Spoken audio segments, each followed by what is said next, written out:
Krishna Krishna Hare Hare Hare Rama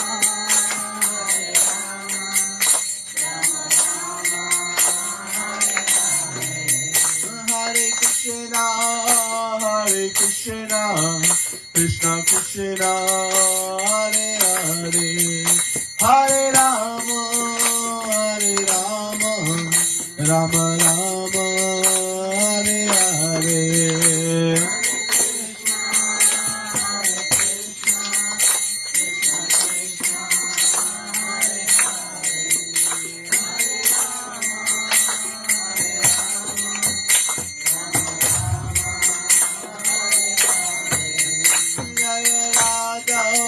Bihari Radha Kunj Bihari Radhe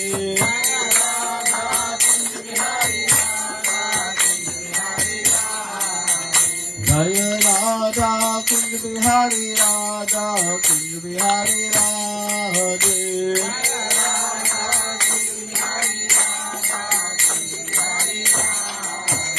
Jaya Jagannatha Jaya Jagannatha Jaya Harade Ramai Subhadra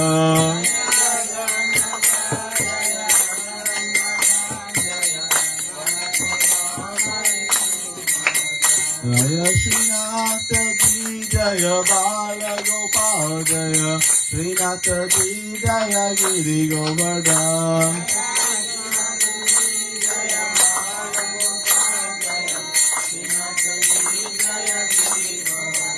Jaya Gauranitai Jaya Gauranitai Jaya Gauranitai Jaya Gauranitai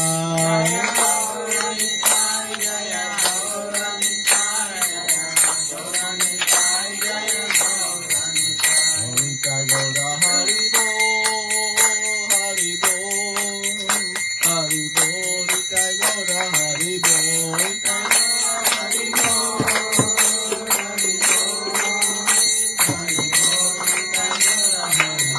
Jaya Prabhupada Jaya Prabhupada Jaya Prabhupada Jaya Prabhupada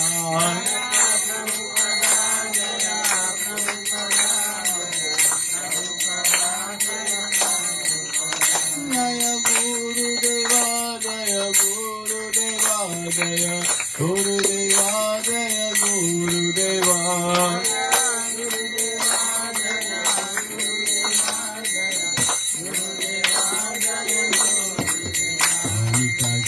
Hari Bo Hari Bo Hari Bo Itai Gaura Hari Bo Itai Gaura Hari Bo Hari Bo Hari Bo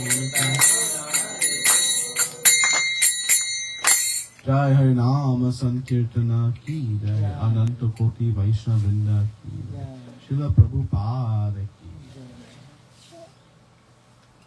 Om Namo Bhagavate Vasudevaya Om Namo Bhagavate Vasudevaya Om Namo Bhagavate Vasudevaya Om Namo Bhagavate Vasudevaya Om Namo Bhagavate Vasudevaya Om Namo Bhagavate Om Ajnana Timirandasya Jnananjana Shalakaya Chakshurum Militam Yena Tasmai Shri Gurave Namaha Shri Chaitanya Manobishtam Sthapitam Yena Bhutale Swayam Rupa Kadamayam Dadati Swapadantikam Vandeham Shri Guru Shri Yuta Padakamalam Shri Gurun Vaishnavamsam Shri Rupam Sagachatam Sahagana Raghunatham Vitam Tam Sajivam Sadvaitam Savadutam Parijana Saitam Krishna Chaitanya Devam Shri Radha Krishna Padan Sakana Lalita Shri Vishakan Vitamscha He Krishna Karuna Sindhu Dina Bandhu Jagatpate Gopesha Gopika Kanta Radha Kanta Namostute, Tapta Kanchana Gaurangi, Radhe Vrindavaneshwari, Vishnapanu Sute Devi, Pranamami Hari Priye, Vanchakalpa Turubhyascha, Rupa Sindhu Bevacha, Patitanam Pavanebhyo, Vaishnavebhyo Namo Namaha. Namo Vishnu Padaya, Krishna Prasthaya Bhutale, Srimate Bhakti Vedanta, Swami Niti Namine. Namaste Saraswate Deve, Gaudavani Pracharine, Nirvishesha Shunyavadi, Paschatya Deshatarine. Jai Shri Krishna Chaitanya, Prabhu Nityananda, Shri Advaita Gadadara, Shri Vasadi Gaura Bhaktivinoda. Hare Krishna, Krishna Krishna, Hare Hare, Hare Rama, Rama Rama, Hare Hare.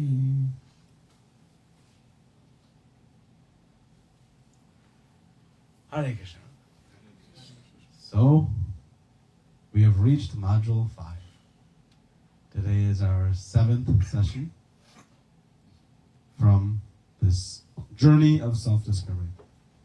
Anyone who's been here for all 7? Yeah? How about 5 or more?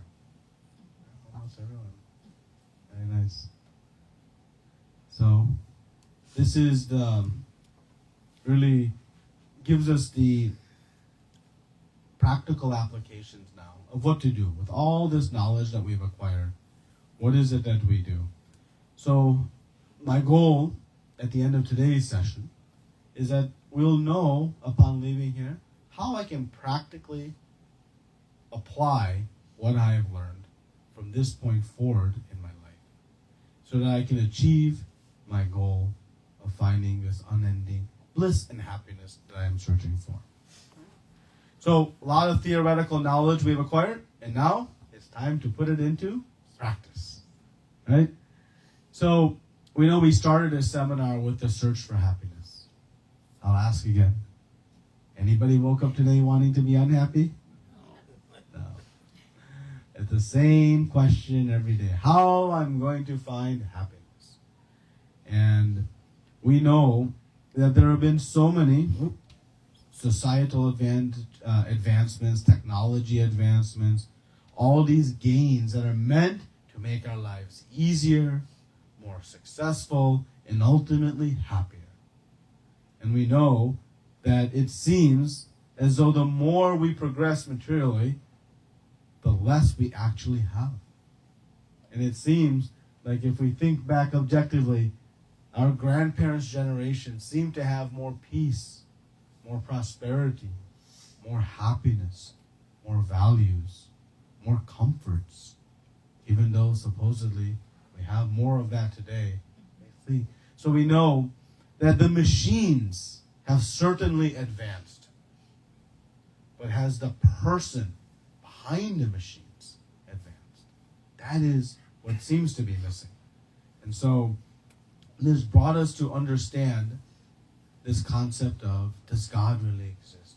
Because it is our advancement in connection with the Supreme Lord that is going to really advance our main agenda, which is to find real lasting peace and happiness. So we discussed how that anytime there is a creation, it implies there must be some creator behind it. Nothing appears out of its own. So when we say, does God exist, we wanted to ask the question, is there a person behind everything we see in this universe, in the nature, in the totality of creation?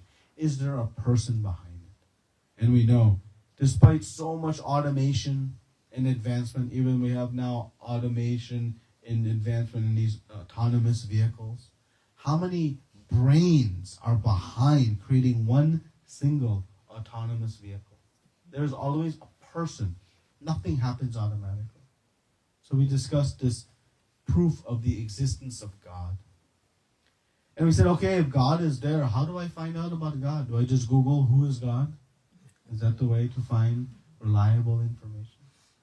said, no, we must hear from a bona fide authority. And a bona fide authority is important. Because if I want to hear about how to fly an aeroplane, I just don't ask anybody. I must find somebody who is qualified, who has that knowledge mastered. Then they can share it. So similarly, we said to learn about God, we must hear from Shastra. Because scriptures present the perfect source of knowledge. And how we can say that with confidence? Because it passes 3 critical tests. It has never been proven wrong. Not even one fact has ever been proven wrong in Shastra. It has stood the test of time. It means as new information comes out, it only supports what was already spoken in Shastra. When mankind, through scientific analysis, understood that the earth was round, or that there were 7 continents, all these discoveries were already stated in Shastra. And third, it doesn't change. It is an eternal truth. Because if it is an eternal truth, then we can dedicate our lives to that set of knowledge faithfully. Because if Shastra was going to change tomorrow, then how we can put faith in what we hear today? We cannot. Okay? So the scriptures, it is a bona fide source of knowledge. And the first thing the Shastra tells us, Krishna tells us about Bhagavad Gita, Dehe noshmenita dehe kamaram yavanam jara tata dehan tada praptir tiras tatra namuyati. That we are spirit soul. That is, who am I? Who was I 100 years from now? Who will I be 100 years from now? Spirit soul. Just as in the car, there's a driver that moves that vehicle. Similarly, this body is like a vehicle. And it needs a driver. And that driver is the soul. And herein lies the critical understanding. That when I realize I am not this body, inasmuch as I know I am not this car that might be parked out on the street, I know I'm distinct from the car, then I understand that my body has needs, but also my soul has needs. Just as much as the car has needs, and I as a driver have needs, and they are met in different ways. Similarly, the needs of the body and the needs of the soul are distinct. But this whole life, we have virtually spent trying to how to find happiness from the bodily conception. And why we have been constantly frustrated with our attempts. We find some happiness and we lose it. We find it and we lose it. And we start to define my happiness as, how are you? I'm good, no problems. We define it only by the absence of problems. Why? Because we are not finding that happiness for the real self, which is spirit soul. And spirit soul, it finds happiness from spirit. Spirit does not mix with matter, just like oil and water does not mix. So this was the foundational vision by which if we approach all of our understandings through this lens, everything is clear. But just like if I am wearing blue color glasses, everything I see in the world will be blue. But is it blue? No. So if I look at everything from this perspective of I am this body, there lies everything we conclude from that point forward will be flawed. So we must look at every circumstance through this perspective. I am spirit soul. Then actually we find great clarity of purpose and opportunity.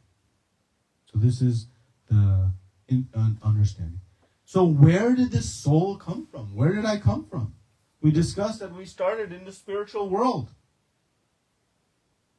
Where it is Vaikunta, free of miseries, all bliss, all the doctors, lawyers, psychiatrists, all unemployed, because everybody is in peace.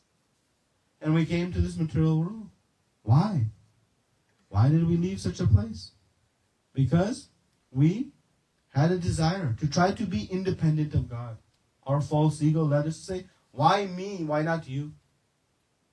And so we came to this place of Dukhalayam and Shashvatam. And we know it was compared to a prison house. So we have to endure the difficulties of the prison house.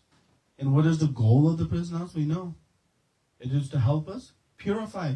We have some restricted activities. Some level of punishment is there. Not for the purpose of anything but to help us correct, purify. Right? And what is that purification? It is the purification of all the impurities in the heart. And actually the devotees, they see that the difficulties we face in this world, they're also a blessing. They are a gentle reminder that we are not here where we actually belong. And that our real home is back home with the Supreme Personality of Godhead. And that is the real opportunity. So, when we came, we got so many different bodies. And why? It is based on our karma. We talked last time. For every action, there is an equal and opposite reaction. What is the difference between me and that spider I was removing from my house a few weeks ago? Nothing, except for reactions. That living entity has reached a spider body because of its free will and the actions it chose. I am in this body because of the free will and the actions I chose. But we're both spirit soul, eternally connected to the Lord. There are millions and millions of bodies, 8.4 million to be exact. And those species are granted based on our different desires and activities. And how long has this been going on? A long time. Millions and millions of births. We have traversed all 8.4 million species of life. And we have finally come back to the human form of life. And in the very first seminar I explained, Srila Vyasadeva says, Atato Brahma Jignasa. Now, you have achieved the human form of life. What should we do? Eat gulab jamuns? We should do that also. But we should inquire. Inquire. Who am I? Where am I? Why am I here? What are the options I have? We should at least use this human intelligence to inquire.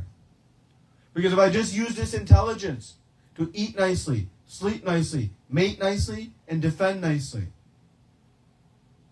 then am I any different than really all other 8.4 million species of life?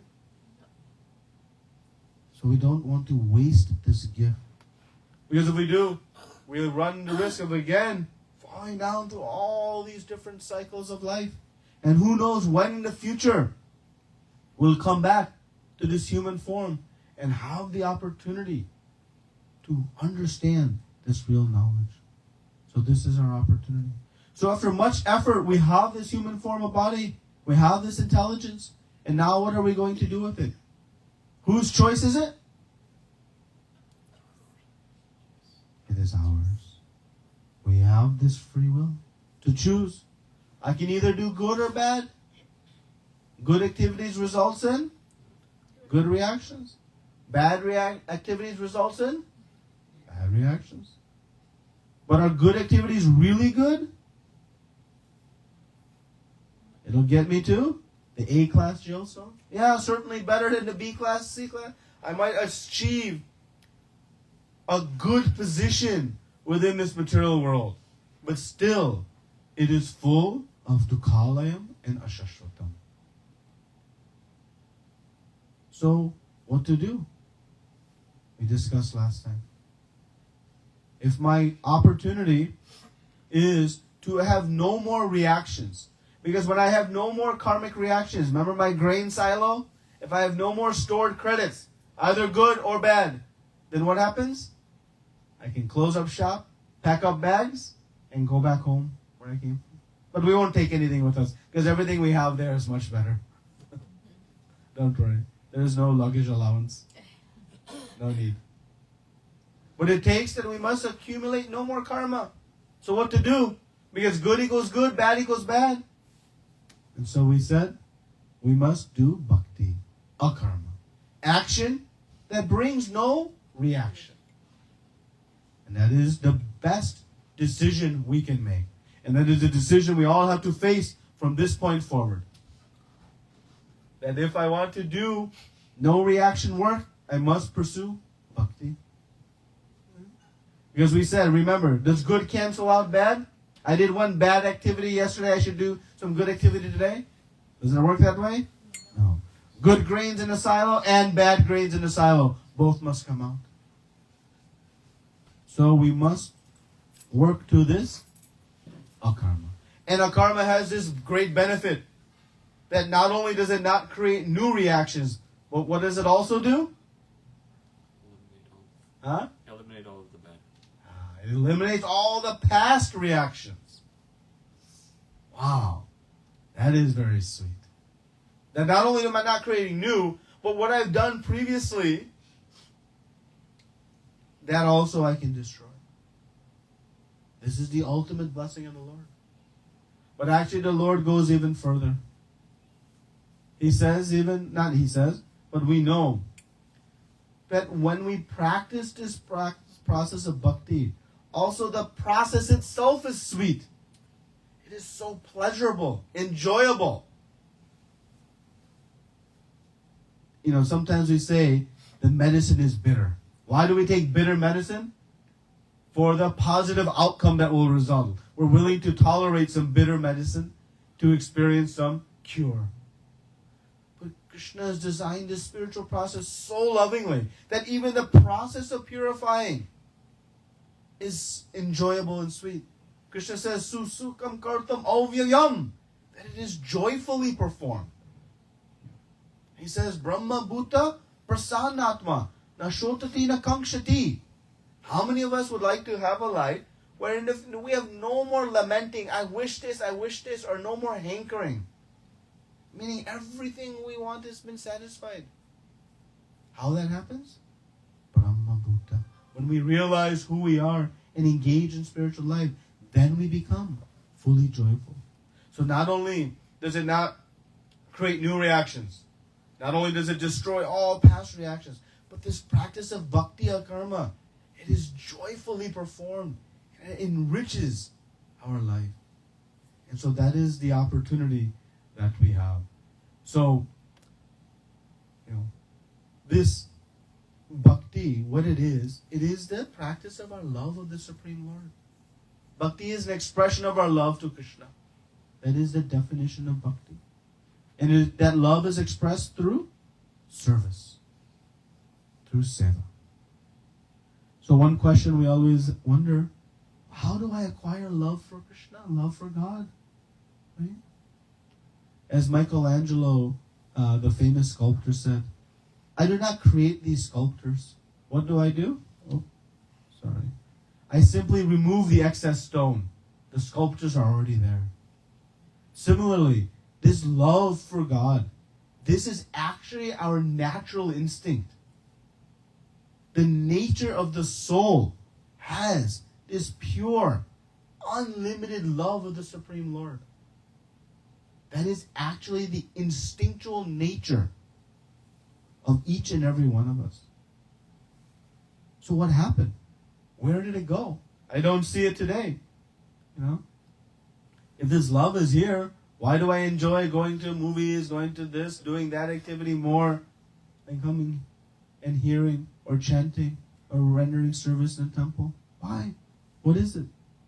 It is because we have some coverings. We have covered this soul. Remember the diamond in the mud? When you pull the diamond out of the mud and it is all caked in mud, does it sparkle and glitter? But has that sparkle or glitter potency been lost? No. We simply have to remove that mud. So our love for Krishna, that is our natural instinct. But why am I not feeling it? Suppose I have two magnets, very strong magnets. We know magnets are, by magnetic theory and magnetic principles, they attract, right? Now if I put 100 sheets of paper in between these two magnets, I move them, will we feel any connection, any pull? No. As I start to remove sheets of paper, 1 page, 5 pages, 10 pages, 30 pages, 40, what happens to that connection between those two magnets? I start to feel a little bit? 50 pages, 60 pages. Start taking more and more and more. And all of a sudden, as I remove those last few sheets, the magnets connect. What was in the way? Something was blocking that natural connection. Similarly, our connection to the Lord, that is actually our natural disposition. What has got in the way? Some of our impurities in the heart. This lust, anger, greed, pride, envy, illusion. These are the 6 impurities that plague the world. Imagine a world with no pride, no envy, no anger, no illusion. Everybody is clear. Anybody would like to live in such a society? So these impurities are blocking our experience of our natural instinct for love. So what to do? Shastra tells us, Sarvopadi vinirmuktam, tatparatmana nirmalam, rishikena rishikesha, sevanam bhakti uchyate. It says that when you do bhakti, 2 things happen. 1, we become free from all of our material sufferings. And 2, our senses become purified. These 6 impurities become removed. This is the effect of the practice of bhakti. And why this process is so powerful is because spiritual life is not about stopping the senses. It is not about stopping to see nice things, tasting nice things, hearing nice things, smelling nice things. No. It is actually to take the senses to a much higher platform and enjoy them with full vigor. So spiritual life is not about subduing and stopping the senses. It is actually about truly enjoying the senses for what they were originally meant to be. And that is in spiritual life. Right? So we have 2 types of knowledge. We have acquired thus far in this seminar lots of theoretical knowledge. And now we need to turn it into realized knowledge. Like a medical student, they study books and learn all the principles. Are they prepared to be a doctor? And you don't go see a doctor who just completes medical school? No. What do they need to do after that? They go to residency. And they train. They practice this knowledge so that they can demonstrate their competency in applying it. So knowledge has value when it's applied. I give so many examples. Doctor tells me that I am sick and I have this disease and it was caused by this issue and I must take this medicine to cure the disease. All that's useful knowledge. But if I don't take the medicine, what is the value of that knowledge? That knowledge has value when it changes my behavior. When it has some change in my activities, then that knowledge has value. If I acquire the knowledge and I'm intrigued and interested, but I carry on going on doing the same thing, doctor says, don't eat this, and I still do it, then what is the value of that knowledge?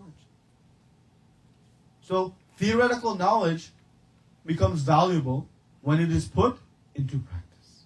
So we have talked about I am not spirit soul. I'm not this body, I'm spirit soul. Now to act in this knowledge, that is what becomes real. So how to do it? How to turn theoretical knowledge into realized knowledge? Well, we know if you want to get a driver's license, you have to study and pass some tests, right? Written tests. Is that sufficient to get a license? No. So after you pass that, then what do you do? Huh? You practice. And you practice under supervision. Someone teaches us, right? So how to turn theoretical knowledge into realized knowledge? I have to practice and I need a coach. In all aspects of life. If I want to learn tennis, I have to practice under someone who knows. If I want to learn piano or medical science or whatever it is. Well, what about spiritual life? Spiritual life also requires great practice. So, and we know to the extent one practices more, what is the outcome? More success. Beethoven was a great pianist. Once he gave a concert to the Queen, and in a private assembly afterwards, the Queen said, "Wow, you are a prodigy." And Beethoven said, "What? I'm not a prodigy. What you saw tonight in that theater was a result of 6 hours of practice a day for 40 years. That is why I'm a good pianist now. Don't undervalue my practice." So spiritual life also will require some practice. We'll practice, and sometimes someone will come and say, I tried this chanting a few days, nothing happened, it must be broken. I said, few days? We have to give it some time. Give it some sincerity of practice. But we know practice alone doesn't work. We must practice under someone who has real practical knowledge. So this coach becomes very important in our process. So we have many questions about spiritual life. One of them we often get is it possible to do it with all of my family obligations? I have work to do. I have to maintain my family, society responsibilities. Is it actually possible now? So we know one thing. Was Arjuna a sannyasi? No. Krishna did not speak to a renounced person because he knew that people will say, yes, this stuff is great for those who have nothing else to do and can spend their life in the temple. This is a huge misconception. And that's why Krishna very strategically chose to speak the Bhagavad Gita to Arjuna. And why he was selected? Because he knew that we would give these arguments. Arjuna was married. He was a politician. He had a big job. He had family. He had responsibilities, like all of us. And so Krishna is telling the Bhagavad Gita to Arjuna to prove that this is not just for renunciates, but it is primarily for those who are householders, like all of us, who comprise most of that. And he spoke in a point when Arjuna was in a great dilemma. So many problems Arjuna was facing. If I do this activity, if I fight the war, my loved ones will perish. If I don't fight the war, my loved ones will perish. It was in a real dilemma. We also face dilemmas. If I take this promotion job, more money, but less time with my family, more stress. If I do this activity, some benefit, what to do? We become confused. And Krishna is proving that when we face these dilemmas, what is the source of knowledge that will solve these? It is this Bhagavad Gita. So Krishna shows in this Bhagavad Gita that how to practice spiritual life while maintaining all these other responsibilities. It is not an either or, but actually how to bring real success to all these responsibilities. And I'll give an example. This is really the Bhagavad Gita in a nutshell. Krishna is teaching us how to take our family in a car to Florida. How does that work? So suppose we pack up our family and we get in the car and we're going to drive to Florida. So what is our goal in driving to Florida? Where do we want to get to? Florida. So along the way, we have to do different things, right? I have to stop and fuel the car. I have to feed the family. Maybe after some extended time, take some rest. Maybe we'll see some sights along the way. But all while we're doing these activities, what is my main goal? To go to Florida. Now, in my goal of going to Florida, I don't abandon or neglect all these other responsibilities. But at the same time, in feeding my family, taking rest, or maybe seeing some sights along the way, I don't lose sight of my main goal, which was to go to Florida. Krishna in a nutshell is telling us, this is how we live our life in this world. That we have responsibilities with our family, with our jobs, with our society. But what is our main goal? To return back home, back to God. To go back where we came from. But in achieving that goal, we don't neglect or forget all these other important responsibilities. So we have to satisfy those also. But in satisfying those, we don't forget the main objective. And this is the dynamic nature of the Bhagavad Gita. It teaches us how to achieve all the things that we are looking for, but with actual real success. One of the questions we always get, do we have time? I always tell this, and it's quite, nice now. I think the first time I'm giving this seminar and my actual father is here. So my father used to always tell me, I should chant, I should read. And I would always give the same excuse. I don't have time. And I don't have time. I don't have time. And my father would just say, you have time. You don't have taste. Actually, we have time for the things that are important to us. We make time. So time, my friends, I'm sorry, is never going to be an excuse for our inability to practice spiritual life. And we should be at least intellectually honest with ourselves. It is not time, but it's okay. It is not that we have not prioritized. Franklin Covey, the great planner, told us that there are quadrant 2 activities. These are the important but non-urgent things. We don't get to them.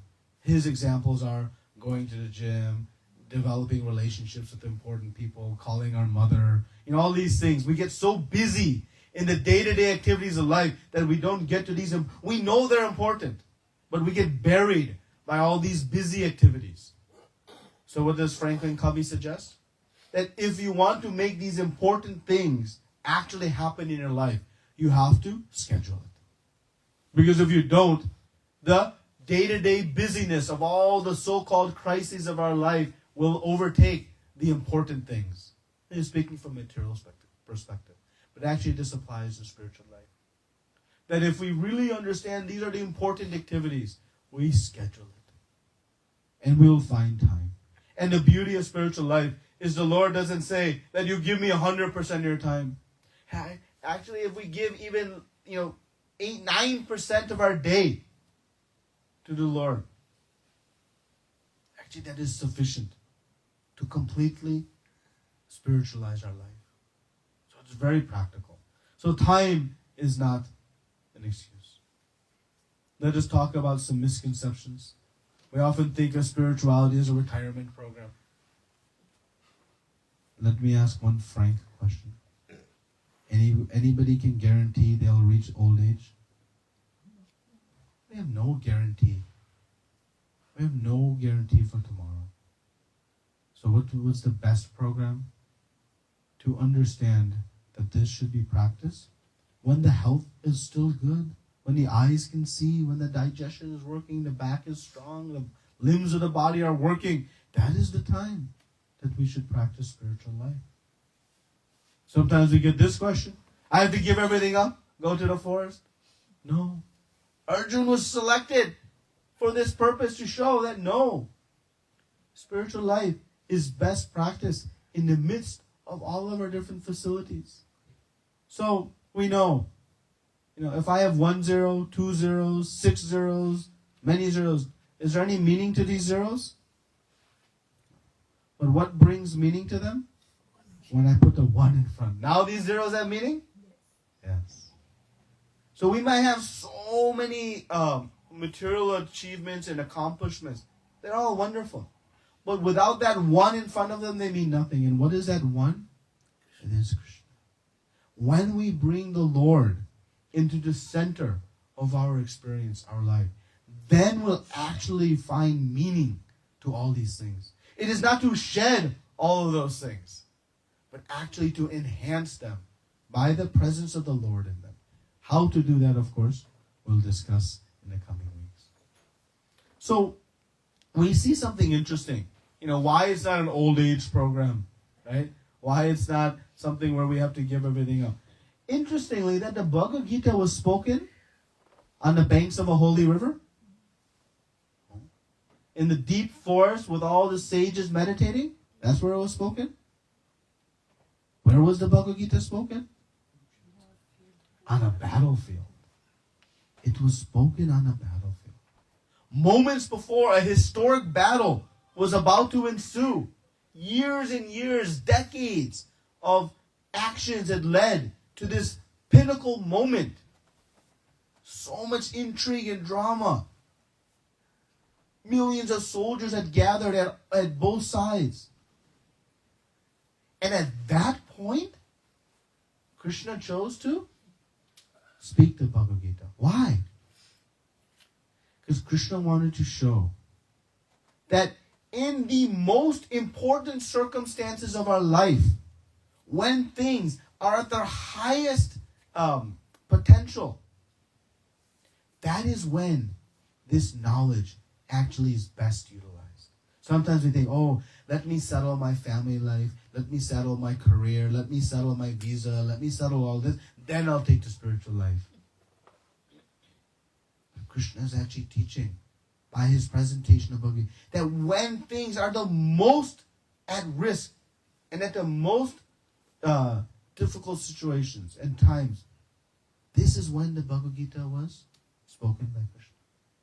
But we know, what did Arjuna do? Arjuna was in this difficult situation. And what did he do? He chose to hear. Think, if this was just some interesting knowledge that he could apply later in his life, wouldn't he say, Krishna, this is nice, but let us get into the matter at hand, is how am I going to escape this battle? Right? That was main point of it. But no, Arjuna heard this knowledge at the time when everything was in the highest of situations. So it is an indication to us that this spiritual practice is not, again, a retirement program or something to do after we have stopped. It is actually gives us the instructions of how to settle all of these very important responsibilities for us. So now we get to the final section of our seminar. What to do now? What should we do? So it is a 5-step process. So first step is that we have to accept that we are sick. Are we on the right path? We are working very, very hard, trying year after year, decade after decade, trying to find this happiness and bliss that we are searching for. But have we found it? That is for us to answer with honesty ourselves. I think if we are objective, we'll realize that generations before and generations in the future will try through eating, sleeping, mating, and defending, but it won't find that happiness is true. So we must accept that this material happiness, it is just a mirage. And if we do, then I must understand what is the symptoms. I know, right? I have these different birth, death, old age, disease, these things that I can contemplate. The Adhyatmik, Adi Bhautik, Adi Daivik. We spoke about all these. Right? So, I accept that I have to take a different course to find my achieved desired goal. Okay. Then, what do? I need to know how to get help. I need to go to the hospital. Okay. So if my car is sick, do I take it to this type of hospital? No. If I am sick as a driver, do I go to the mechanic? No. So I know if my body is sick, I go to this type of hospital? What about if my soul is sick? Where do I go? What is the hospital for the soul? Well, that hospital is the temple. The temple is not just a place to ring a bell and place our order for the Lord. That is our purpose. But the ultimate purpose of the temple is to cure our disease. A successful visit to temple should give us 4 things. I should know what is the diagnosis of my disease. Right? If I go to a hospital, I want to know what's my diagnosis. I should know how to prevent the disease. I should know what the cure is. And I should have the medicine in my hand. I should walk out with the medicine. If I have these 4 things, it's a successful visit. So similar when we go to the temple, it is a place to understand what is my disease. What is my disease? I have become overcome by this bodily conception. My ahankara is fooling me to think I am this body and I have forgotten that I am actually spirit soul.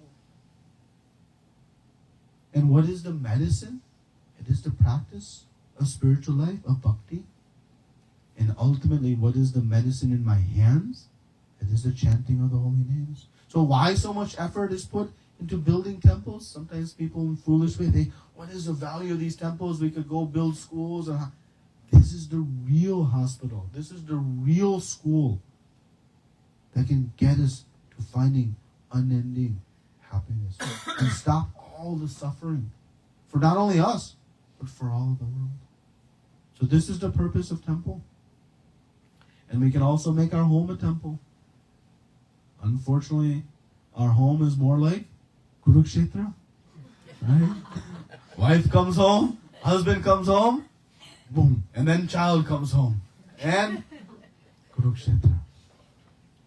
But instead, when we bring the Lord into the center of our home, actually then we find peaceful home life. Otherwise, we'll find that everybody thinks I am the center. Wife thinks she is the center. Husband thinks he is the center. And children say, no, I am the main person. And in this way, there's conflict. But when everyone recognizes that the Lord is the center of the home, then there becomes unity. And this is what we should do. So we should make our home also a temple. But unfortunately, we have given prominence to one other big altar, where we get together and worship for hours on end. And this altar provides so much mess for all of us. And what is that altar? The television. I just spend in so much bad association. I like to say, sit. I told you no more reading or thinking for yourself. You know, at least content 20, 30, 40, 50 years ago was still somewhat pious. But we see the content now. You know, the average child before the age of 12 sees something like 10,000 pornographic images and 6,000 acts of violence. Then we wonder why there's so much disturbance in the mind, because we are just pounding and overwhelming the minds of our impressionable youth with this information. What do we expect? So we can make our home a temple also. So once I go to the hospital, I have to find the right doctor, right? On Halloween, you see lots of doctors. Are they qualified just because they have stethoscope and a lab coat? You'll go and see them? No. A doctor has to be authorized. So Arjuna had his doctor. That was Krishna. What about us? Krishna says, Imam paramparam praptim imam rajaso viduhu sakala neha yogata nashta parantapa. Yoga nashta parantapa. That, this knowledge, it is coming down in parampara. These are the doctors, the guru. Parampara. This is how we receive knowledge. And I gave this example previously, I'll give it again. You know, we have a plug here. How do I know that that plug is connected to the power station 60, 70 miles away? How do we know? Do we follow the wire under the ground, through the air, through the substation, and check that it's plugged in to the power station?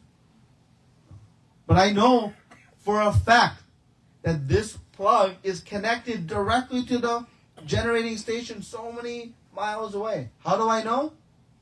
I can stick my finger in. No.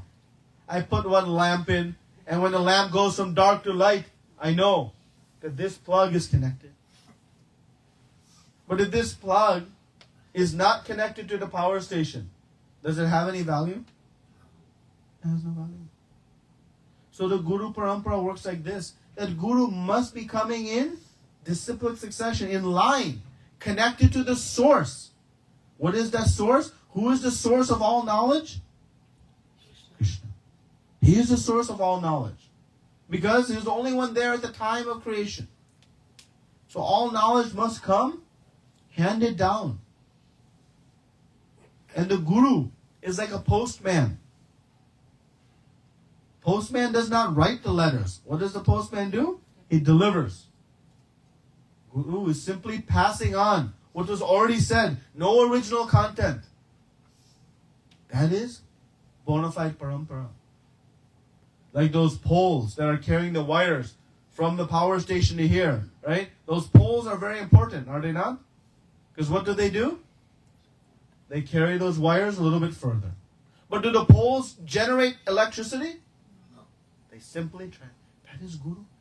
But if I have a random pole just sitting on its own, not in line between the power station and the end source, does that pole have any value? So Guru must be coming in disciplic succession. So this is the doctor that we can approach. Not my Guru is so sweet he can even sneeze Sanskrit. That is not the qualification. So the qualification of Guru are two things. One, must be fully realized, must have understood Shastra and be able to explain it. And come in an unbroken chain back to the source of all knowledge. This is the qualification.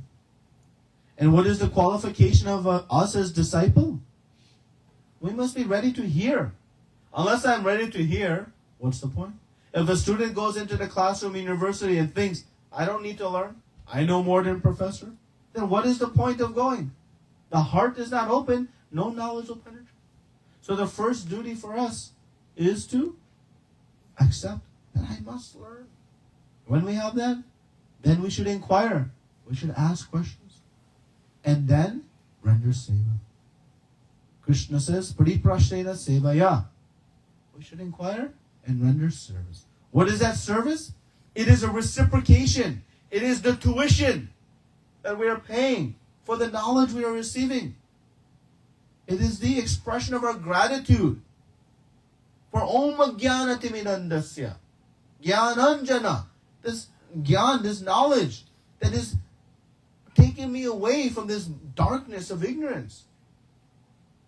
That who has shown me the light. I should be grateful. So these are the three responsibilities of the disciple. And of course, Srila Prabhupada is our great doctor, who is coming in unbroken line of Guru Parampara to give us this knowledge. So of course, we talked last time that a diseased person, doctor will say, okay, now you avoid these things. They're not good for you. So we know the 4 pillars of the things that are not good for us. This meat eating, gambling, intoxication, and illicit sex. These 4 activities one must avoid. But avoiding something will still not cure us. We must now apply the treatment. And so now, up until this point, if you have been a little bit sleepy, a little bit tired, a little bit distracted, let us focus now for just the next 5 minutes, 8 minutes. This is the 4-part application treatment. This is what to now understand. What are the things I need to do to practice akarma, bhakti in a practical way? So it is 4 things. I have previewed them previously. A, B, C, and D. Easy for us to remember. This is it. If we do these 4 things, we are guaranteed to successfully achieve what we are all aspiring for. And to ultimately find perfection in life and go back home, back to God. So, when you do these 4 things, you will find profound effect in your life. So the first is association. Shakespeare said, tell me who your friends are, and I will tell you who you are. Meaning we are shaped by our association. A child grows up and is associating with foul-mouthed friends. That child will also become foul-mouthed. It's nature. Why do we tell our children, you play with these people? We're trying to protect association. So in adult life also, association is very, very important to me, to all of us. So whoever we associate with, it helps shape our consciousness. Srila Prabhupada was once asked by one of his disciples, Srila Prabhupada, if I want to become a sincere devotee, what do I do? And he was expecting some, eloquent, elaborate, shastric formula. And Prabhupada simply said, well, if you want to be a drunkard, you associate with drunkards. If you want to be a nice devotee, You associate with nice devotees. So this association is so powerful.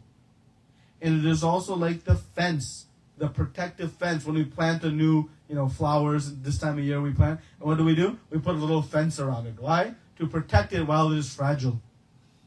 That association is protecting our bhakti. It remains fragile. And we know that if we go a long time without association, our spiritual energy will fizzle. It's like this phone.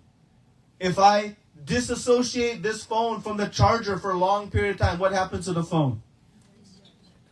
So what do? I regularly associate it with the charger. That keeps the battery juiced. So how to juice our spiritual battery, our inclination? It is regular association.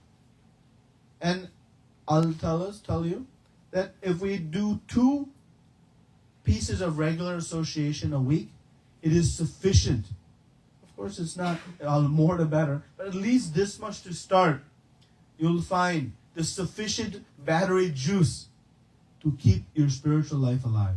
1, we'll continue to associate like this. I'll end with it. Every Saturday evening, we'll come and we'll discuss Bhagavad Gita. It's very powerful association. And 2 is association in the temple. We talked about the importance of the temple. When we go to the temple where the Lord is residing, we go to His home. We receive so much mercy and potency. Just going there and just singing and dancing and just taking a little prasad. We always say, let the temple cook for us on Sundays. We don't have to cook. Just go and enjoy. Even in that mood, it is so beneficial for us. So if we follow these 2 parts of association, it will become proven charge for our spiritual battery. B, books. We're going to study Bhagavad Gita. We're going to study Bhagavad Gita in detail. And you'll become an expert in truly understanding how to apply this age-old wisdom to not only your situation, but to anyone's situation you may encounter. So we're going to study these books. Very powerful. And we'll study them in a practical way. We're not just going to memorize verses. Memorizing verses is nice, but actually understanding its purport, that has meaning, that is what we're going to do in our continued study of this Bhagavad Gita. This is just the beginning. Now, we get to the most important aspect of our entire seminar. If you forget everything else we have talked about, I am spirit, soul, there is a God, spiritual world, if you forget everything, and you just remember these next 3 slides, actually nothing will be lost. Because by this process alone, we can revive everything. And this is the most important practice of bhakti that we can do. And it is the chanting of the holy names. When we talk about daily practice, to the extent we take to the daily practice of chanting the holy names sincerely, with focus, you are guaranteed to find a tangible, real change in your life. And I'll give you, someday I'm going to do this. I'm going to bring sheets of paper and envelopes. But if you really have a doubt, and I'm sure many of you do, and it's okay to have doubts, it is not wrong, I challenge you. I'm going to challenge you now. I challenge you to this test. You go home tonight and you write down 5 things that you want to improve in your life. You decide 5 things you want to improve. You write them down and you put the date. Today is June 15th. And I'll even shorten. I'll say 90 days. Normally I say 121. 90 days. September 15th, you open that envelope. But before you open the next 90 days, you do one thing. Out of the 24 hours in a day, you just take 10 minutes. The other 23 hours and 50 minutes, you can do whatever. but you just take 10 minutes and you chant on japa. I have brought japa beads for everybody today, which will be my gift for all of you. But you chant 10 minutes every day, all 90 days. And on that 90th day, you open that envelope and you decide whether this chanting works or not. You will be the determinant. But I can guarantee you, money back guarantee, that it works. Because guess what? If it didn't, nobody would do it. There must be some tangible reciprocation. So this chanting is so powerful. And this is our sadhana. So let us understand, just as a marathon runner, they put intense effort into their training to find success. Just as a doctor puts intense training, effort into their training to become a great doctor. To the extent we put good effort into our chanting, we can become a Naistafari. So this chanting, first, what is mantra? Man means mind. Tra means to deliver. How many of us find trouble controlling the mind? Just me? I see 2 hands going up from some. That is the mind. The mind is so like jumping monkeys. We cannot control the mind. I told you all, right? If you write down all the thoughts in your mind on a piece of paper and you show to your neighbor, they'll never invite you for lunch. Never. And the mind is so fickle. So how to bring it is through mantra, this mantra meditation. It is so powerful to calm the mind, to control the mind. If you're having trouble falling asleep, you can even chant this mantra. You'll see immediately you'll become in a soothed state and you might fall asleep also. But this chanting of the mantra is so important. So why so much emphasis on this mantra? Hare Krishna, Krishna Krishna, Hare Hare, Hare Ram, Ram Rama, Hare. So why so much emphasis is on this mantra? You know, it's a logical question and we should inquire. So let us answer that now with detail. So first, let us answer the question, why this chanting? Right? So in the Brihadaranyaka Purana, there is a verse that says, Harinam, Harinam, Harinam eva kevalam, kalo nashteva, nashteva, nashteva, katir anyatha. It says that Harinam, Harinam, Harinam, the holy names of the Lord, the holy names of the Lord, the holy names of the Lord. Nashta eva, nashta eva, nashta eva. There is no other way, there is no other way, there is no other way to overcome Kali Yuga. How are we going to overcome the difficulties?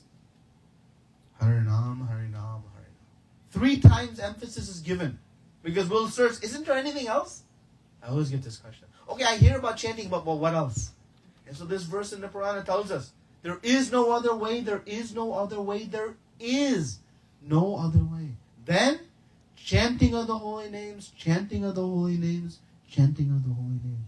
So this is not the opinion of some person or some institution. This is coming from our Shastra. And in each yuga, there is a yuga dharma, which means that there is a particular process that is recommended to make success in spiritual life. And each yuga is different. So in Satyuga, the process is through meditation.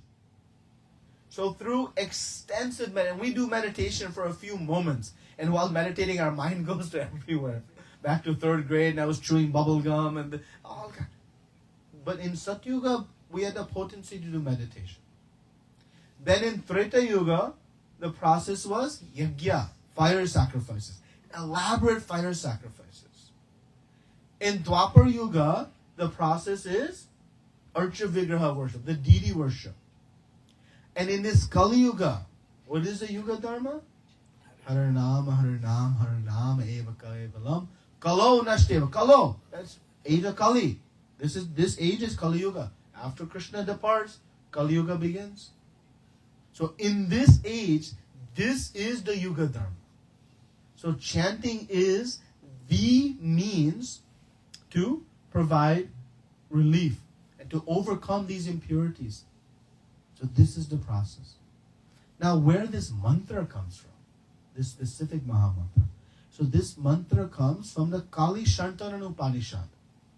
So there are many Upanishads, but there are 108 principal Upanishads. And one of them is the Upanishad called the Kalishantrana Upanishad. And it is a conversation taking place between Brahmaji and Narada Muni. And there's a discussion about how fallen the condition becomes in the age of Kali Yuga. When we see the condition of society today, we see it's very degraded. But that is not always the case. In Satyuga, you open a newspaper, there's nothing bad is happening. Everybody is living a very rich, pious life. But that time, from Satyuga to today, it's degraded. And at the end of Kali Yuga, it'll come back. So in this time, it is very degraded. And so Narada Muni is lamenting that how I'm going to do my job. That the condition is so fallen and so treacherous. And it's only the beginning of Kali Yuga. How anybody will find spiritual success. And Brahmaji is explaining that don't worry. Actually, there's a very special, potent mantra that is going to become prominent in this era. And it is called the Maha Mantra. And he gives this mantra, Hare Krishna, Krishna Krishna, Hare Hare, Hare Ram, Ram Rama, Hare Hare. And by just chanting this mantra, one can overcome all the ill effects of Kali Yuga. And thus it is called the Maha Mantra. Why the Maha Mantra? It means that there are many millions of very sweet, potent, bona fide mantras. Now understand, there are many unbona fide mantras also. But there are many wonderful bona fide mantras. And the potency of all mantras are embedded within this Maha Mantra. So by chanting this Maha Mantra, we get the potency and benefit of all the bona fide mantras that are presented. And that is a special benediction given in this fallen time. And the blessing of the Lord, while the condition of the society is so difficult, we have one great value, which is the process to overcome is very simple, yet highly effective. Sometimes in simplicity, we wonder, is it effective? Actually, one of the offenses in chanting of the holy names is to underestimate its potency. We become fooled. How just by chanting these three words, Hare Krishna and Rama, I can all of a sudden, its simplicity sometimes fools us in its effectiveness. But you will be the determinant of its effectiveness through your own practice, through your own execution. Just chant these holy names with some sincerity. I fall at your feet and beg, just try it. Just try it. And if you do, I promise you, you will find amazing experience. Because this is the prescribed mantra and process in this life. And we know that the holy names of the Lord, they are non-different from the Lord himself. See, in material world, if I am thirsty and I chant water, water, water, will that quench my thirst? No. But when I chant the names Krishna, Krishna, Rama, Rama, I am interacting directly with the Lord. Can I tell one story? Once Hanumanji was flying above and he heard the beautiful names being sung of his beloved Ram. He thought, oh, my Ram Bhakta is chanting the names of the Lord. Let me go see. And he descended into the courtyard of this house. And he's hearing the beautiful names of the Lord's Son. Oh, where is this person? And he went into the temple room, didn't find him. Went into the rest sitting area, didn't find him. Oh, maybe he's making boga for the Lord. Went in the kitchen, didn't find him. Then he saw, this person, the sound is coming from the washroom. And Hanumanji became upset. How he can chant the names of my beloved Lord Ram in the bathroom? And this devotee came out and gave him one slap. And what? I'm sorry, what happened? He said, don't you know that you should not chant the names of the Lord in this impure place? He said, oh, I'm so sorry. I'm like, no problem. Just now you know. And Hanumanji left. He finished his duties and he came back. And he came back and returned to Lord Ram's palace. And he saw that Lord Ram had a bruise on his face. He said, "Who did this to you? I will kill him." And Lord Ram smiled. "Oh, really? And where did you go today?" "And I went to so-and-so." "So did you make a detour?" "Yeah, I met one of your devotees. I had to give a little correction, adjustment." "Oh, what did you do?" "Oh, I gave him one slap." "What was he doing when you slapped him?" "He was chanting your names." "Don't you know I am non-different from my names? When he was chanting Lord Ram, actually I received that slap." And Hanumanji learned, actually, Lord Ram is non-different from his names. Of course, we know when the army was building the bridge, what were they writing on the stones? So Sri Ram was thinking, wow, if they are writing my name and the stones are floating, what happens if I throw the stones? Something will happen. So at night, everybody was sleeping, and he threw one stone. And what happened? It sunk to the bottom. Another one. And another one. Then Hanumanji comes and sees, "Oh, Ram, what are you doing?" He said, "You are writing my name on the stones." So I'm thinking, well, then if I am here and myself, what will happen? And he said, "Nothing's happening." And Hanumanji said, "Don't you know? Your names are even more powerful than you." This is the potency of the holy names. They are non-different from the Lord. So let us take some faith in this chanting process. If nothing else we do, just this will actually revive us to all the things we need. Finally, diet. This is the easiest of the four. Right? Anybody has trouble eating prasadam after this session? No. How many of you are relishing and enjoying the prasadam? You're not alone, but also this taste of prasadam is not on the material platform. It is not based on the masalas, the freshness of the vegetables, or the ghee, or the amount of oil. It is based on the reciprocation from the Lord. See, we know that the Lord is the center of our home and the provider of everything. What ability do we have to grow even a single grain of rice without the rains, the sun, the fertile soil, all provided by the Lord? So why prasadam? Because whatever we cook, if we eat without first offering to the Lord, we are but a thief. So how to do? The Lord says, you cook what you make for me. Now we say, why the Lord has to eat? He has unlimited. Why we have to feed him? He doesn't need our food. That is correct. He doesn't need. But just like a child goes and asks Father, I like one ice cream. And Father takes $2 from wallet and gives the child. And child goes and brings the ice cream. Now when that child opens the ice cream and offers Father the first bite, does the father think, well, it is only my money that you're using and that you're giving me? What is the mood of the father? He is so touched that the child is first offering to him. So what does father do? Take and eat the whole ice cream? No. He gives back to the child. But he is touched by that offering of love. Even though it is his own money that generated it, our offering of our food, we should not think is something spectacular. Krishna himself is giving us, but we are giving back. But that gesture is so pleasing to the Lord. And he reciprocates his love into the food. And that we eat, it is so purifying.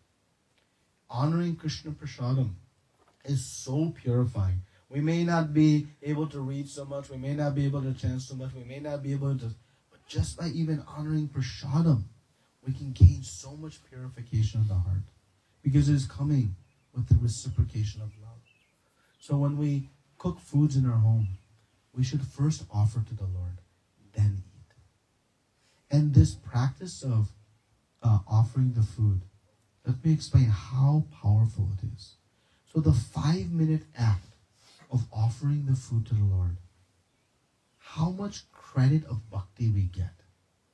The time we had to spend in the office generating the income to to buy those supplies, that is considered bhakti. The time we had to go to the grocery store and acquire the bhoga, that is also considered bhakti. The time we spent chopping the vegetables and doing all the assembly, that is also considered bhakti. Even cleaning all the vessels and putting everything away afterwards. That all of those activities, by the 5-minute act of just offering that item to the Lord first, Krishna sees that it's the whole went into it, all is bhakti. Not just the act. So we get so much benefit. Now, of course, when we're going to offer the Lord, we must offer to the Lord things that He eats. Thankfully, He eats unlimited varieties of foods in the mode of goodness. But just like someone's coming to your home, you'll not feed them what you like, you'll feed them. So Krishna likes many, many things, but there are certain things He does not eat. So He does not eat. Of course, He eats only vegetarian foods. And He also abstains from 3 things that become a little bit of the tough pill to swallow initially. He does not eat mushrooms, onions, or garlic. Which actually in our traditional sattvic diet, it's always free of those. But why not mushroom? Because it's considered a fungus. It comes from the fungi family, so it's considered impure. So that's why. So we offer foods, and we have wonderful people who know how to cook all varieties of foods. Everything we've been eating to this date has all been like that. And anybody has missed anything, feeling it is something is absent. No. So our taste will also purify. But you take to this process, and if you're not prepared yet to do that, I understand. No problem. But I ask you this. You just every day, you take 1 glass of milk, 1 glass of juice, maybe 1 apple, fruit, something, and you offer to the Lord, and you as your family honor. If you cannot even do that, how about 1 glass of water? Even that we can do. Krishna says, Patram pushpam phalam toyam. Yome bhaktya prayaji. But we offer with our love and devotion. So start somewhere. I understand it may take a little time to no problem. But start with something, but every day, make some offering in your home to the Lord. And you see how your home becomes enriched, how the consciousness of the members in your family become enriched. Just by this idea. And slowly you can come to the point. Okay. So these A, B, C's, and D's, it is about progressive. So I gave you that you just start chanting 10 minutes a day. And with that result, I'll ask, now you start chanting more and more. Can you chant anytime? Anywhere? Thank you. Nice question. So you can chant anytime, any place, anywhere. And Hanumanji learned that lesson firsthand. Right? Yeah. So the holy names are so pure that there are no hard and fast rules in chanting. This is given by Chaitanya Mahaprabhu in the 2nd Shikshtakshtakam verse. It says that there is no hard and fast rules. So we can chant anytime, any place. Of course, when we do what we call our sadhana, our dedicated chanting, the more focused we are, morning times tend to be better than night times, just because the mind is still sweet and rested. But you can chant anytime. Many people like to chant before going to bed. It's a nice way to calm the mind from the busyness of the day and then take rest. So that's also very sweet. We can chant even in a clean state, unclean state, anytime, any place. So these are the A, B, C, Ds. And as I mentioned, our journey now is really just beginning. This is like the foundation to now really being able to study the Bhagavad Gita in earnest. So next week we'll do an introduction to the Bhagavad Gita and cover kind of some of the high-level topics. And then we'll begin proceeding kind of verse by verse. So we'll continue to gather like this. As I said, this is only the beginning. It is called the Bhakti Vriksha process. A tree becomes strong by its many branches and roots. So together, in practicing spiritual life together, we all become strong and be able to withstand the nature of this material world. So this is our seminar. So I'd like to thank you all for attending and thank our founder, Acharya, His Divine Grace, A.C. Bhaktivedanta Swami Srila Prabhupada, for bestowing this most potent wisdom in a way. Anything you enjoyed through this seminar, in its presentation, in the analogies, in the explanation, I am 100% a plagiarist. I am the most accomplished plagiarist, just taking from Srila Prabhupada's purports. These are things that he has explained.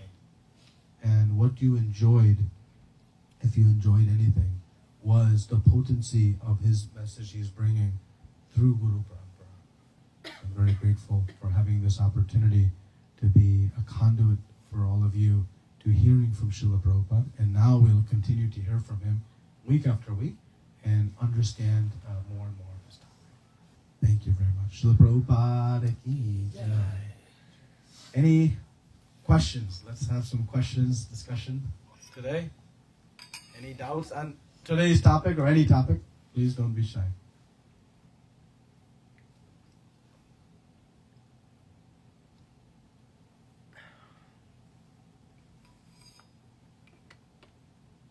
Yes. Ali. Yes.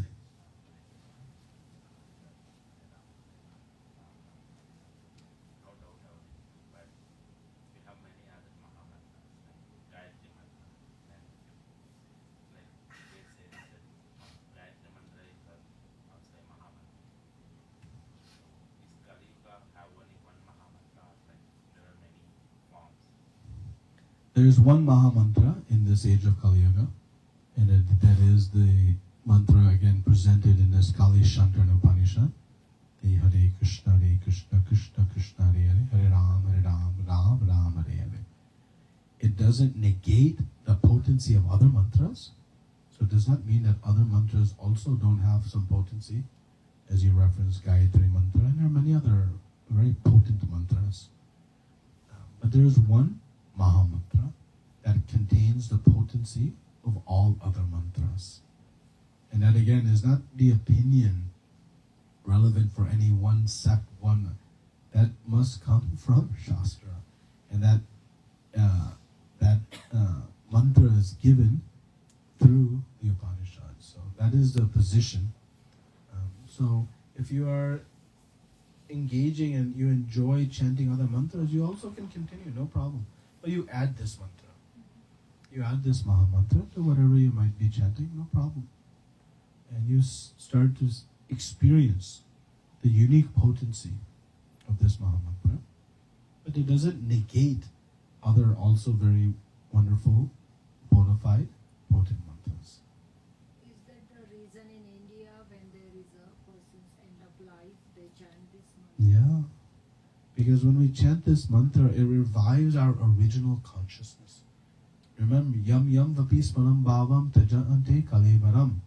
Krishna says, whatever you remember at the time of death, that you achieve. So what are we trying to do? We're trying to help that leaving soul remember Krishna so they can go back. So we chant this Maha Mantra because it helps revive our original consciousness.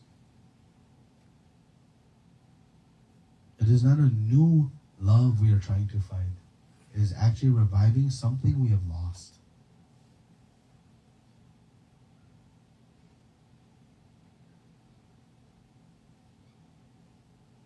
Yes.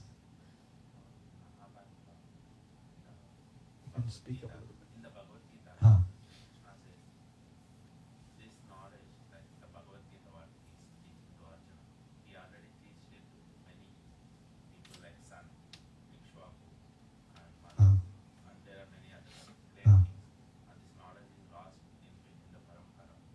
And so I'm teaching you again from the, I'm starting again to teach you this Yes. knowledge.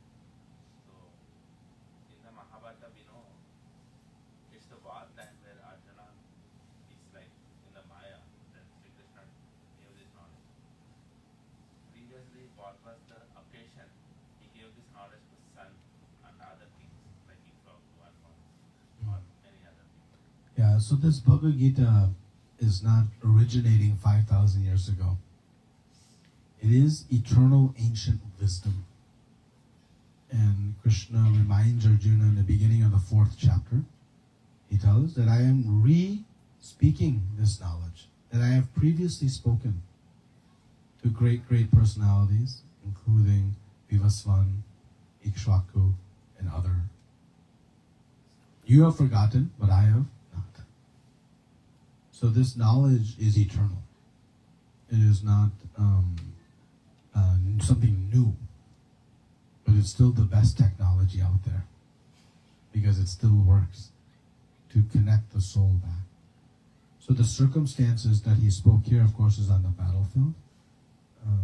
I'm not familiar with the circumstances in which he spoke previously, what the scene was. Of course, we know the scene here is this battlefield, which is highly instructive for us to guide us that this knowledge should be taken and applied in the midst of our busyness of life, not when we have thought to have settled it, because by that time it'll never happen. So that's what I can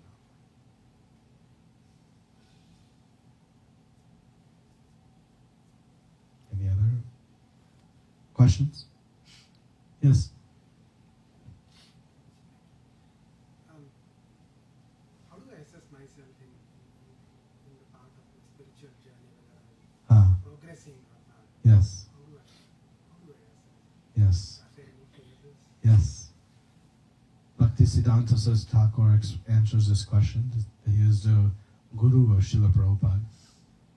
And he explains it by telling a story. That once there was a groom's party who was going for the wedding of their son. And so they all came and they were going to take an overnight boat ride. So they came to the bank of the river and they hired one boatman. And they boarded a boat and say, you take us to this town. It was going to take, 6-7 hours. And everybody went to take rest and slept. And the boatman was rowing and rowing and rowing and rowing and perspiring. And by morning he became very tired and fatigued. And then the party began to wake up slowly. And they saw, we have not moved anywhere. What? We're still in the same spot. They began to chastise the boatman. And what? I've been rowing. Look, I'm fully perspiring. I've been rowing all night. I don't know. So they went to inquire what happened. And they looked and looked. They did not untie the boat. What is this untying of the boat? It means that our progress in spiritual life is measured by one metric.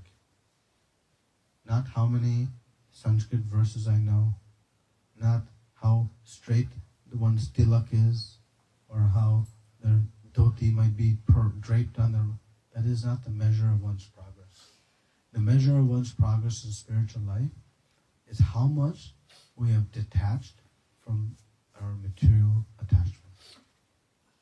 So it's very easy for us to measure. And we don't measure in day-to-day increments, but we can measure it in 6-month increments. Okay, 6 months ago was I addicted to 6 TV shows and now I'm only addicted to 3? That's progress. Hey, celebrate it. That's progress. Honest.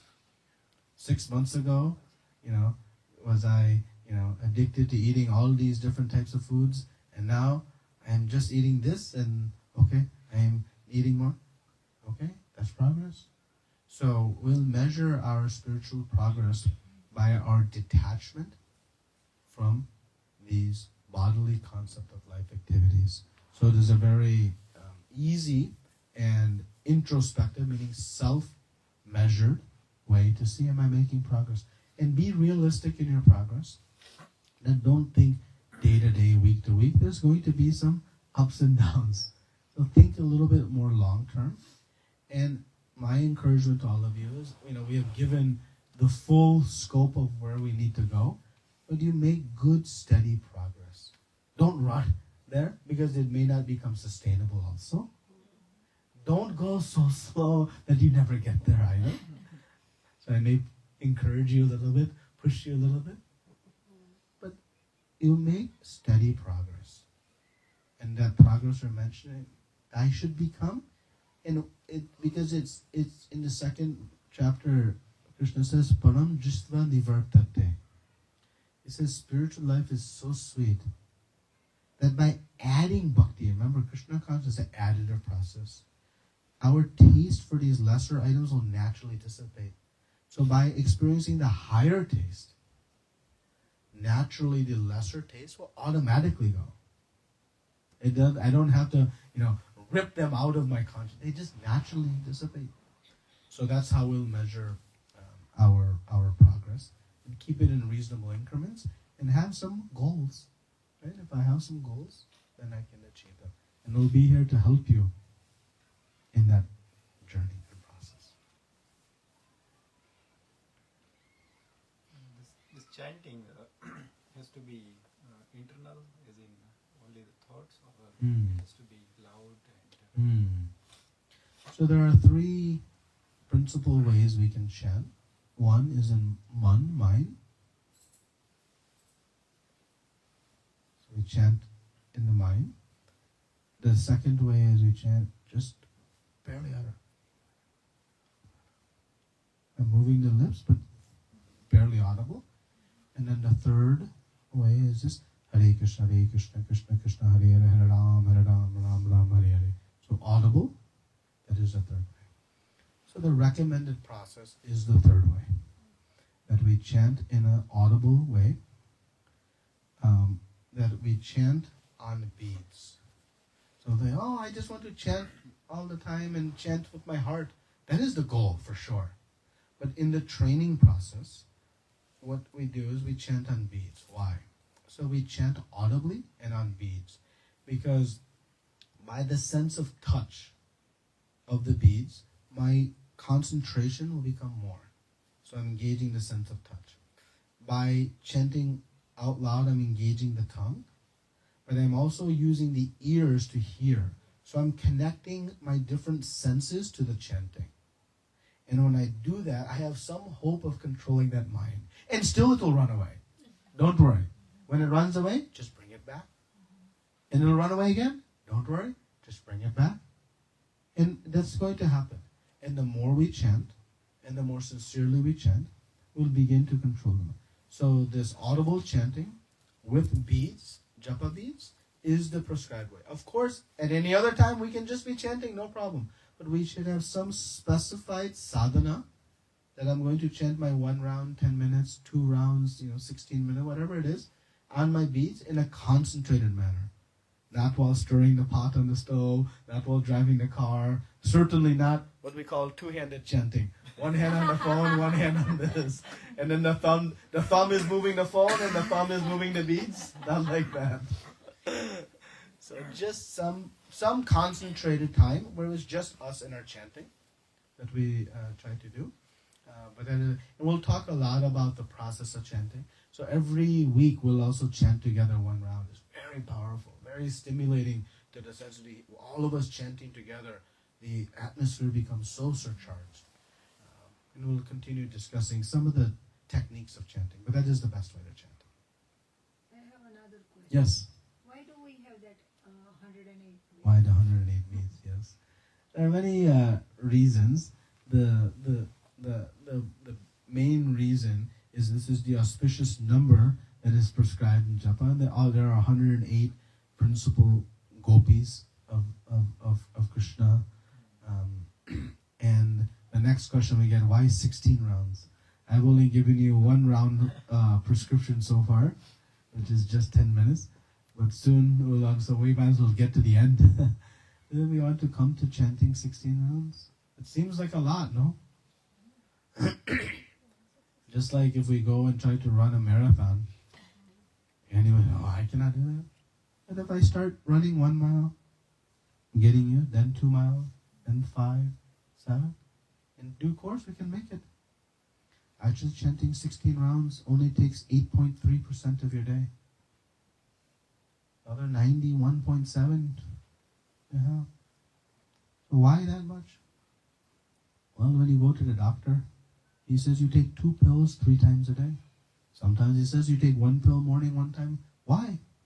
There's a certain dosage required to heal the body. Similarly, there is a spiritual dosage needed to overcome the effects of our exposure to the material world. So this quantity of chanting is the prescribed dosage. But again, we'll not reach there tomorrow. But I guarantee you, all of you will reach there in due course, and you'll have one wonder. And if you doubt me, just write this down. You'll have one wonder. What was I doing with my time previously? You'll be shocked when you commit to chanting. Because when you give Krishna something, he always gives back. When you give your valuable time to Krishna, trust me, that will not go unanswered. He will give you back. He will give you. But we have to give first. Just like the child. When the child gives that ice cream cone first to father, who wins in that giving? Child or father? Right? Child will get so much more by the act of giving. So when we do the act of giving to Krishna our time is valuable. And when you get really busy and you give up 10 minutes of your sleep even to chant the holy names of the Lord, you see how the Lord reciprocates. When we give something of value to somebody, that really they appreciate, right? If I give something excess I have, they don't know. But when I give something I cherish, that has me. So our time is very cherished by us. When you give your time to Krishna, that reciprocation is deep and potent. So have faith in giving your time. You all are giving your time so generously here. Have you found something of value from it? That is Krishna's blessing to all of us. Any other comments or questions?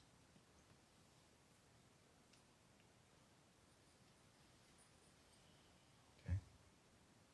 Well, thank you very, very much. Thank you. I'm grateful for having the opportunity to have gone on this journey of self-discovery with all of you. And I'm looking forward to continuing the journey and also to chanting and having prasadam like this every week. And bring your friends and family. If they've missed a whole seminar, don't worry. You will catch them up, and we will catch them up through our study of Bhagavad Gita. Thank you very much. So Prabhupada ki.